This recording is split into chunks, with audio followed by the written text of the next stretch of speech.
arena after that confrontation he had, with Julius. So the Pacers, a lot of people are already projecting Indiana Pacers to win. I felt like New York Knicks had a lot of turnovers. They had over 17 turnovers, and they really bit them, because they were playing pretty good ball. And it seemed like the second half, it's like the turnovers, the frustration. You started to visually see the frustration when you see Cat. He's really having all these fouls and started getting into foul trouble, and the team morale went down very fast. And when he bumped into the other player and like they banged their knees, and he kept favoring his right knee. So I don't really know if he's going to be very productive. He will be in New York, so it will give them some upside to be able to try to get rejuvenated and come back to the drawing board.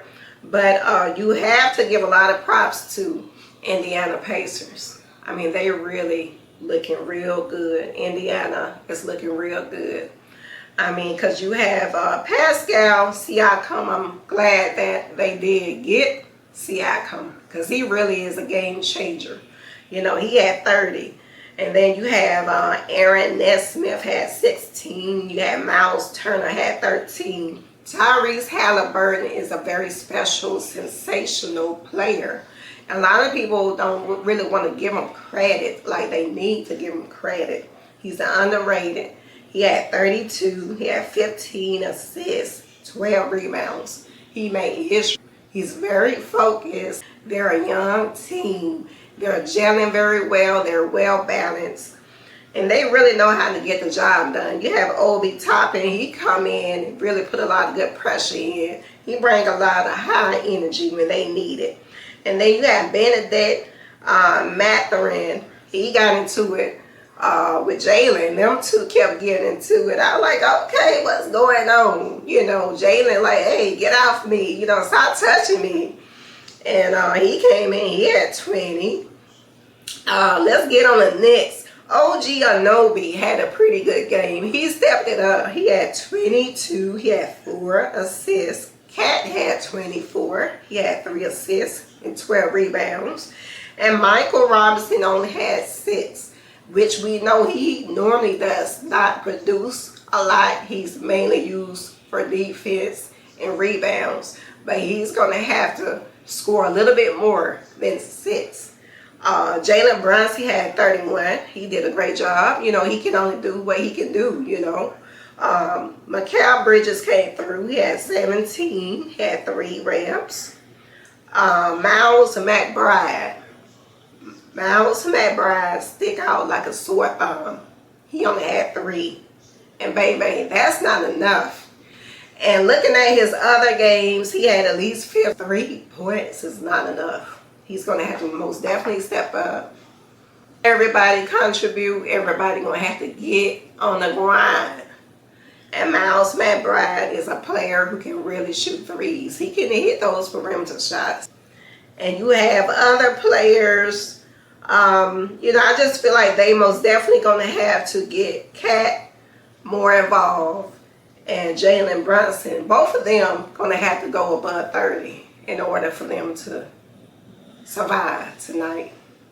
It's going to be a dogfight. Lau is doing a heck of a good job with Indiana Pacers. He really setting them up very well. His season coaching, he's so prolific and he's very well seasoned. He knows how to balance his team, and that's what they're doing. They're very balanced, and a lot of people projected them to go to the championship. So y'all drop y'all comments. Let me know what y'all think about it. But in order for the New York Knicks to win tonight at the Garden, they're going to have to control their turnovers. They're going to have to control their fouls. Because we know Spike Lee going to be their cheerleader, cheering them on. And there's a lot of people like to come out and support the Knicks. Indiana Pacers played a very high energy game, very efficient. And I want to say that Halliburton is most definitely the MVP on the Pacers. He's doing a heck of a good job. Really doing a good job. And then, you know, I do want to include one more player who does come in and contribute when they need it. And you have Nimrod. He comes in and shoot perimeter shots when they need that extra boost. But they're looking pretty good. I believe they're going to be able to go to the finals. I believe they're going to go to the finals. Because I just feel like they're a little bit too much for the Knicks. I mean, I like the Knicks, but I feel like they're just too balanced. You know, they're a real top contender team. So, hey, we will see. We will see exactly what the future holds. But yeah, but they beat New York 130 to 121. I mean, it was a pretty close game, but they just had too many turnovers. So let's go, let's go. All right, y'all. So I will be giving y'all some more updates on Sports Chat. I'm out, y'all.